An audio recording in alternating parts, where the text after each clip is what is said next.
नमस्कार। पिछले कुछ वीडियो में हमने अपनी वीडियो श्रृंखला जो कि एग्जीक्यूशन मैटर्स पर है, देखा कि modes and procedure of execution क्या है। हमने अपने चैप्टर 4 को 7 खंडों में बांटकर modes and procedure of execution के बारे में जानने की कोशिश की। हमारी ऑडियंस के लिए इस चैप्टर को और अच्छे से समझने के लिए हमने उसी चैप्टर को हिंदी में भी अनुवाद किया है और अपने रिफ्रेशर मैनुअल में उस चैप्टर को जगह दी है। तो आज हम modes and procedure of execution को हिंदी में जो हमारे रिफ्रेशर मैनुअल में है उसमें समझने की कोशिश करेंगे। Extract of chapter in Hindi खंड एग्जीक्यूशन एप्लीकेशन पर अहलमत या एग्जीक्यूशन क्लर्क की कार्यशैली। अहलमत या एग्जीक्यूशन क्लर्क को एग्जीक्यूशन एप्लीकेशन आने पर निम्नलिखित बिंदुओं पर अपनी रिपोर्ट देनी चाहिए। क्या वह डिक्री उस न्यायालय या पूर्व न्यायालय द्वारा पारित की गई है? क्या न्यायालय को डिक्री एग्जीक्यूट करने का अधिकार क्षेत्र है या नहीं? क्या प्रार्थी ने एग्जीक्यूशन एप्लीकेशन में दिए गए निर्धारित कॉलम्स में संपूर्ण सूचना दी है या नहीं? एग्जीक्यूशन एप्लीकेशन के कॉलम नंबर 6 का रजिस्टर नंबर 10 से मिलान करना। क्या यह पहली एग्जीक्यूशन एप्लीकेशन है? यदि वह पहली एग्जीक्यूशन एप्लीकेशन नहीं है तो पूर्व एग्जीक्यूशन एप्लीकेशन का निष्कर्ष, क्या वह सैटिस्फाइड या पार्टली सैटिस्फाइड या अनसैटिस्फाइड थी? क्या पूर्व एग्जीक्यूशन एप्लीकेशन में किसी राशि का भुगतान हुआ है या नहीं? यदि हाँ तो कितना? क्या कोई अपील दायर की गई है? यदि हाँ तो उसका वर्तमान स्थिति? क्या अपीली न्यायालय से कोई स्टे ऑर्डर है? क्या एग्जीक्यूशन एप्लीकेशन असाइनमेंट द्वारा या उसी जिले के न्यायालय द्वारा स्थानांतरण या किसी दूसरे जिले से प्राप्त हुई है? क्या एग्जीक्यूशन एप्लीकेशन में निर्णय देनदार की रिहाइश अथवा उनकी संपत्ति का उल्लेख है? क्या एग्जीक्यूशन एप्लीकेशन में डिक्री की सर्टिफाइड कॉपी और अन्य अनिवार्य कागजात नथी हैं? विस्तार पूर्वक वर्णन देने के बाद एग्जीक्यूशन क्लर्क या अहलमत को एग्जीक्यूशन एप्लीकेशन कोर्ट के सम्मुख पेश करके और वहां से आदेश पारित होने के बाद register number 10 register of execution of decree के कॉलम नंबर 1 से 11 भरने चाहिए। आप रजिस्टर नंबर 10 पेज 39 से 40 में देख सकते हैं। रजिस्टर नंबर 10 का क्रमांक नंबर उस रजिस्टर और एग्जीक्यूशन एप्लीकेशन में भरने चाहिए। निर्णय देनदार को नोटिस के आदेश पर अहलमत या execution clerk proforma number 7 notice to show cause appendix E CPC को भरकर डिस्पैच रजिस्टर में इंदराज कर सिविल नाजिर के हस्ताक्षर लेकर सौंप देना चाहिए। प्रोफार्मा नंबर 7 देखें अपेंडिक्स ई सीपीसी पृष्ठ 41। एग्जीक्यूशन एप्लीकेशन के पिछले जिमनी ऑर्डर के नीचे समन भेजने का इंदराज क्रमांक नंबर और भेजने की तिथि लिखनी चाहिए। एग्जीक्यूशन एप्लीकेशन को अगली तारीख की पेशी में रख देना चाहिए। अहलमत या execution clerk warrant of arrest for civil imprisonment जारी करते हुए निम्नलिखित बिंदुओं का ध्यान दे। राशि की डिक्री मनी डिक्री की एग्जीक्यूशन में महिला निर्णय देनदार के वारंट ना भेजे जाएं। राशि की डिक्री की एग्जीक्यूशन में रुपए 2000 की राशि के नीचे किसी भी निर्णय देनदार के वारंट ना भेजे जाएं। कोई भी न्यायाधीश मजिस्ट्रेट या न्यायिक अधिकारी सिविल आदेशिका सिविल प्रोसेस के अधीन गिरफ्तार नहीं किया जा सकता जब वह अपने न्यायालय को जा रहा हो, पीठासीन हो या वहां से लौट रहा हो। किसी भी व्यक्ति को सिविल आदेशिका सिविल प्रोसेस के अधीन जो संसद के किसी सदन अथवा राज्य की विधानसभा या विधान परिषद या किसी संघ राज्य क्षेत्र की विधानसभा या उनकी किसी समिति या संसद के किसी सदन का ये किसी राज्य का की विधानसभा या विधान परिषद का जिसमें ऐसे दोनों सदन है का सदस्य है तो किसी संयुक्त बैठक जॉइंट सिटिंग अधिवेशन मीटिंग सम्मेलन कॉन्फ्रेंस या संयुक्ति समिति जॉइंट कमेटी के दौरान और ऐसे अधिवेशन बैठक या सम्मेलन के 40 दिन पूर्व और पश्चात सिविल आदेशिका सिविल प्रोसेस के अधीन गिरफ्तार नहीं किया जा सकता।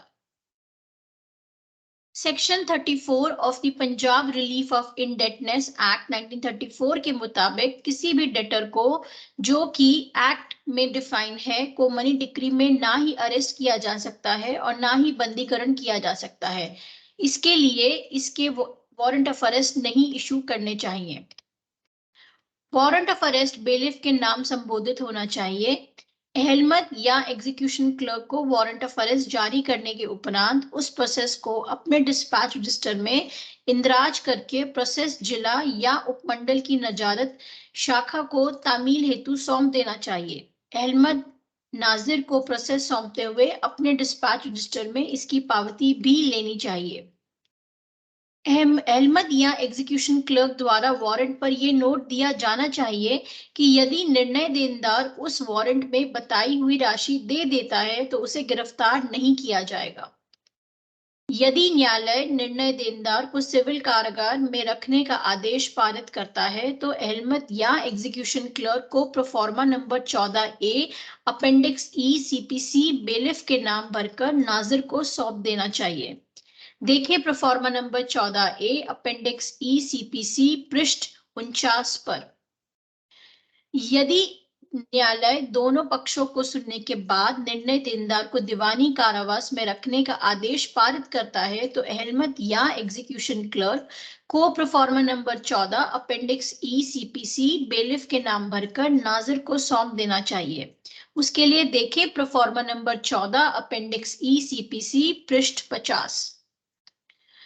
निर्णय देनदार को सिविल कारागार के से रिहाई के आदेश पर अहलमत या एग्जीक्यूशन क्लर्क को release warrant proforma number 15 appendix E CPC पर तैयार करना चाहिए। देखिए proforma number 15 appendix E CPC पृष्ठ 52। निर्णय देनदार की रिहाई के बाद अहलमत या एग्जीक्यूशन क्लर्क को रजिस्टर नंबर 6 के कॉलम नंबर 11 से 14 में इंदराज करना चाहिए। एग्जीक्यूशन की संतुष्टि सैटिस्फैक्शन पर अहलमत या एग्जीक्यूशन क्लर्क को रजिस्टर नंबर 10 के बाकी कॉलम भर देने चाहिए। न्यायालय का डिक्री को किसी और न्यायालय में ट्रांसफर के आदेश पर अहलमत या एग्जीक्यूशन क्लर्क को certificate of non satisfaction of decree और अगर डिक्री पार्टली सेटिस्फाइड है तो उसका सर्टिफिकेट तैयार करके न्यायाधीश के हस्ताक्षर लेकर और इसके साथ execution application copy of order और डिक्री की copy proforma number 3, 4, 5 appendix E CPC पर तैयार करके उस न्यायालय में भेज देनी चाहिए। देखिए प्रोफार्मा नंबर 3 से 5 अपेंडिक्स ई CPC पृष्ठ 126 से 127। संपत्ति की कुर्की में यदि संपत्ति न्यायालय के अधिकार क्षेत्र से बाहर है और न्यायालय प्रिसेप्ट जारी करता है तो अहलमत या एग्जीक्यूशन क्लर्क को proforma number 2 appendix E CPC पर प्रिसेप्ट जारी करना चाहिए। देखें proforma number 2 appendix E CPC पृष्ठ 124 पर। बेलिफ द्वारा ध्यान देने योग्य बातें। बेलिफ किसी भी व्यक्ति को अटैच संपत्ति लेने पर मजबूर नहीं कर सकता। अटैच संपत्ति कस्टोडियन को रसीद के अगेंस्ट दी जानी चाहिए। बेलिफ को संरक्षक कस्टोडियन को अटैच प्रॉपर्टी देते हुए शेड्यूल ऑफ प्रॉपर्टी की 3 कॉपियां बनानी चाहिए जिन पर तिथि और निम्नलिखित लोगों के हस्ताक्षर होने चाहिए। कस्टोडियन और उसके जमानती, जिस अधिकारी ने कुर्की की हो, जिस व्यक्ति की संपत्ति कुर्क करके दी गई हो अथवा 2 सामान्य गवाह। इसकी एक परत कोर्ट में, एक परत उस व्यक्ति को जिसकी संपत्ति अटैच हुई है और एक परत कस्टोडियन को दी जानी चाहिए। अचल संपत्ति की डिक्री की एग्जीक्यूशन जो जॉइंट पोजेशन में है, उसका मालकाना कब्जा, वारंट की कॉपी किसी भी दृश्य सहज स्थान पर लगाकर और डिक्री के सार को किसी सुविधाजनक स्थान पर डोंडी पिटवाकर बीट ऑफ ड्रम्स की जानी चाहिए। अचल संपत्ति के अटैचमेंट का warrant, warrant of attachment of immovable property, नाजिर आप या अपने नीचे काम करने वाले कर्मचारी से करवाता है। ये वारंट की परत चिपकाकर और ऑर्डर को पढ़कर की जाती है। इसकी एंडोर्समेंट वारंट पर करने के बाद न्यायालय में अगली तारीख से पहले दी जाती है। यदि नाजिर के कहने पर कोई और व्यक्ति इसको एग्जीक्यूट करवाता है तो उसको दिन और समय के साथ इसके एग्जीक्यूट करने का तरीका भी बताना पड़ता है। यदि अटैचमेंट जमीन की है तो section 141 Punjab land revenue act 1887 के मुताबिक कलेक्टर को वारंट ऑर्डर की कॉपी के साथ भेज देना चाहिए। उस वारंट को एग्जीक्यूट करवाने की जिम्मेदारी कलेक्टर और उनके दफ्तर की है। यदि संपत्ति किसी ग्राम में है तो ऑर्डर की कॉपी उस ग्राम के ग्राम पंचायत के दफ्तर के बाहर लगा देनी चाहिए। कृषि उपज की कुर्की में बेलिफ की कार्यशैली, एक वारंट ऑफ अटैचमेंट की परत उस भूमि पर जिसमें ऐसी फसल उगी हुई है अथवा जहां फसल काटी जा चुकी है या इकट्ठी की जा चुकी है, खलियान में या अनाज गहाने के स्थान में या चारे के ढेर पर लगाकर, और दूसरे वारंट ऑफ अटैचमेंट की परत उस गृह के बाहरी द्वार पर जहां जजमेंट डेटर निवास करता है या जहां काम करता है या किसी सहज दृश्य भाग पर लगानी चाहिए। उपजी फसल कपास और गन्ने की फसल के अलावा अटैच नहीं की जा सकती है। वारंट ऑफ अरेस्ट को एग्जीक्यूट करवाते हुए बेलिफ की कार्यशैली, किसी भी निवास स्थान में सूर्यास्त के बाद और सूर्योदय से पहले प्रवेश नहीं करना चाहिए। निवास स्थान का कोई भी बाहरी द्वार तब तक तोड़कर नहीं खोला जाए जब तक वह निवास स्थान निर्णय देनदार के कब्जे में है और वह बेलिफ को प्रवेश नहीं करने दे रहा। यदि कमरा किसी ऐसी महिला के कब्जे में है जो देश की रूढ़ियों के अनुसार लोगों के सामने नहीं आती है, तो गिरफ्तारी करने से पूर्व बेलिफ को उसे ये सूचना देनी चाहिए कि वह वहां से हट जाने के लिए स्वतंत्र है और उसे हट जाने के लिए समय और सुविधा प्रदान करनी चाहिए। यदि राशि की डिक्री में निर्णय देनदार डिक्री की राशि और गिरफ्तारी का खर्चा उसे दे देता है तो वह उसे तुरंत छोड़ देगा। रिसीवर द्वारा ध्यान दी जाने वाली बातें, संपत्ति के बाबत जो कुछ प्राप्त करेगा उसका लेखा देने के लिए ऐसी सिक्योरिटी देगा जो न्यायालय ठीक समझे। अपने लेखाओं को ऐसी अवधियों और रूप में देगा जो न्यायालय आदेश दे। अपने द्वारा राशि देना जो न्यायालय आदेश करे, तथा जानबूझकर या अपनी घोर उपेक्षा से संपत्ति को हुई किसी हानि के लिए उत्तरदायी होगा। संपत्ति की विक्रय प्रक्रिया, नोटिस जारी करना, विक्रय की प्रक्रिया के दौरान निम्न नोटिस न्यायालय के द्वारा जारी किए जा सकते हैं। पक्षकारों को नोटिस, इसका उद्देश्य होता है कि सेल प्रोक्लेमेशन की शर्तें तय करने से पहले पक्षकारों को बुलाकर सुनवाई करना। इस नोटिस का प्रोफॉर्मा फॉर्म नंबर 28 में दिया है, देखिए पृष्ठ 91। अगर डिक्री कर्ता मर चुका है तो उसके एलआर्स को ये नोटिस फॉर्म नंबर 99 में दिया जाएगा, देखिए पृष्ठ 92। राजस्व रेवेन्यू विभाग को नोटिस, ये नोटिस संपत्ति की जांच के लिए दिया जाता है। सेल प्रोक्लेमेशन का जारी करना, प्रोक्लेमेशन की शर्तें तय करने के बाद न्यायालय के द्वारा विक्रय की तारीख तय की जाएगी। न्यायालय से आदेश पाकर अहलमत को फॉर्म नंबर 30 नाजिर के नाम जारी करना चाहिए, देखिए पृष्ठ 95। नोटिस जारी करते समय अहलमत व नाजिर द्वारा ध्यान देने योग्य बातें, किसी भी तरह की पब्लिकेशन का खर्चा पहले डिक्री धारक डिक्री होल्डर से प्राप्त किया जाना चाहिए। सेल प्रोक्लेमेशन न्यायालय की भाषा में होना चाहिए। विक्रय की तिथि, समय और जगह स्पष्ट लिखा होना चाहिए। संपत्ति पर कोई भार हो तो वह भी लिखना चाहिए। जिस राशि के लिए नीलामी के आदेश हुए हैं वह भी लिखा होना चाहिए। अन्य कोई भी तथ्य जिससे संपत्ति के बारे या उसके उचित मूल्य के बारे में पता लगे लिखा होना चाहिए। उपरोक्त सारी बातें स्पष्ट और ध्यानपूर्वक प्रोक्लेमेशन में लिखना जरूरी है, जिससे कि बाद में आने वाले आपत्ति को निपटाया जा सके।